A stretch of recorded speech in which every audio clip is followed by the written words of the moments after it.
लोग अच्छे हैं बहुत, दिल में उतर जाते हैं। एक बुराई है तो बस ये कि कहीं आसमानों में खो जाते हैं। 16 जुलाई 2021 को जानी मानी एक्ट्रेस सुरेखा सीकरी का 75 साल की उम्र में दिल का दौरा पड़ने से निधन हो गया।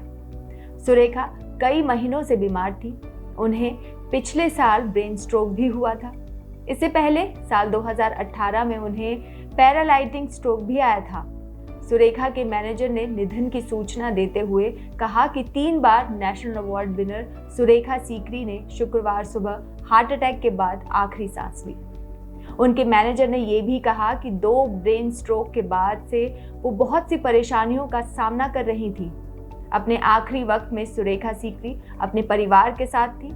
उनका परिवार दुख की इस घड़ी में अपने लिए प्राइवेसी चाहता है। ओम साई राम। आज की फिल्मी कहानी सुरेखा सीकरी को समर्पित। नमस्कार, आप देख रहे हैं डेली बज इंडिया और मैं एक बार फिर हाजिर हूं आपके लिए फिल्मी कहानी लेकर। चलिए शुरू से शुरुआत करते हैं। 19 अप्रैल 1945 को उत्तर प्रदेश में पैदा हुई सुरेखा सीकरी का ज्यादातर बचपन यूपी और नैनीताल में बीता। सुरेखा सीकरी के पिता एयरफोर्स में थे और उनकी माँ एक टीचर थी। उन्होंने अलीगढ़ मुस्लिम यूनिवर्सिटी से पढ़ाई की। वैसे तो सुरेखा हमेशा से ही एक पत्रकार बनने का सपना देखती थी, लेकिन उनकी किस्मत कुछ और ही चाहती थी। कॉलेज में एक बार नाटक का आयोजन हुआ जिसका नाम था द किंग लियर, जिसे देखने सुरेखा भी पहुंची। इस नाटक को देखकर सुरेखा इस कदर प्रभावित हुई कि उन्होंने अपना पत्रकार बनने का सपना छोड़कर एक्टिंग करने का मन बना लिया। इसके बाद सुरेखा दिल्ली में national school of drama join करने के लिए वहां का एडमिशन फॉर्म लेकर आ गई, लेकिन उसे भरने की हिम्मत नहीं जुटा पाई। उस वक्त सुरेखा की मां ने हिम्मत दी और बेटी का फॉर्म भरवाया। 1965 में एनएसडी में सुरेखा ने ऑडिशन दिया और उनका सिलेक्शन भी हो गया। फिर 1971 में वहां से ग्रेजुएशन पूरा कर लगभग 10 सालों तक उन्होंने थिएटर में काम किया। फिर सुरेखा सीकरी ने 1978 में पॉलिटिकल ड्रामा फिल्म किस्सा कुर्सी से बॉलीवुड में अपना डेब्यू किया, जिसके बाद उन्होंने कभी पीछे मुड़कर नहीं देखा और मुंबई को ही अपना घर बना लिया। सुरेखा सीकरी को 1988 में तमस, 1995 में मम्मो और 2018 में फिल्म बधाई हो के लिए राष्ट्रीय पुरस्कार मिला। सुरेखा सीकरी साल 2019 में उपराष्ट्रपति वेंकैया नायडू से बधाई हो के लिए बेस्ट सपोर्टिंग एक्ट्रेस के लिए नेशनल अवार्ड लेने व्हीलचेयर पर पहुंची थी।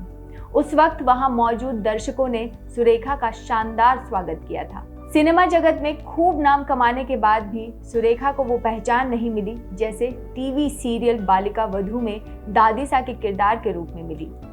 झूले पर बैठी हुई सुरेखा की कड़क आवाज और डायलॉग्स लोगों के दिलों में बस गए और वो घर घर में मशहूर हो गई। कलर्स टीवी पर बालिका वधू 2008 से 2016 तक चला।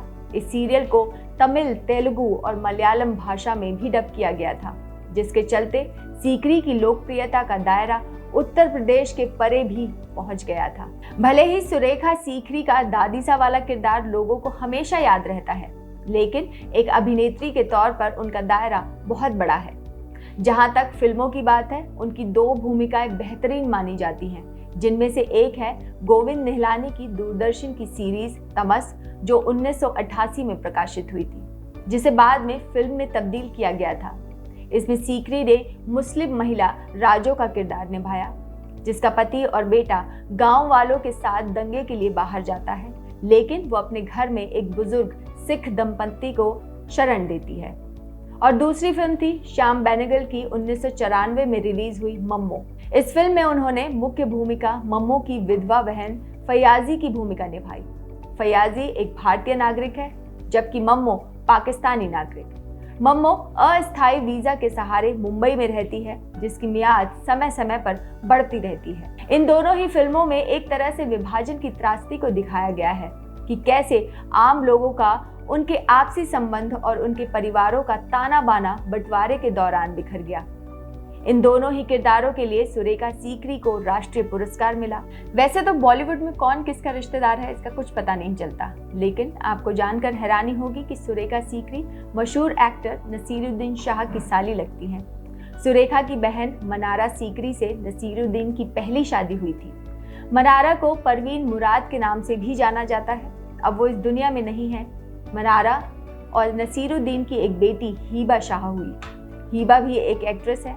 हीबा ने ही टीवी सीरियल बालिका वधू में सुरेखा की जवानी का किरदार निभाया। उनकी शादी हेमंत रेगे से हुई थी, जिससे उनका एक बेटा राहुल सीकरी है। राहुल सीकरी मुंबई में हैं और आर्टिस्ट हैं। 2018 में महाबलेश्वर में एक शूट के दौरान सुलेखा सीकरी को ब्रेन स्ट्रोक हुआ था। इसके बाद उनकी सक्रियता काफी कम हो गई थी। उन्हें इसी वजह से कई फिल्मों के ऑफर ठुकराने पड़े।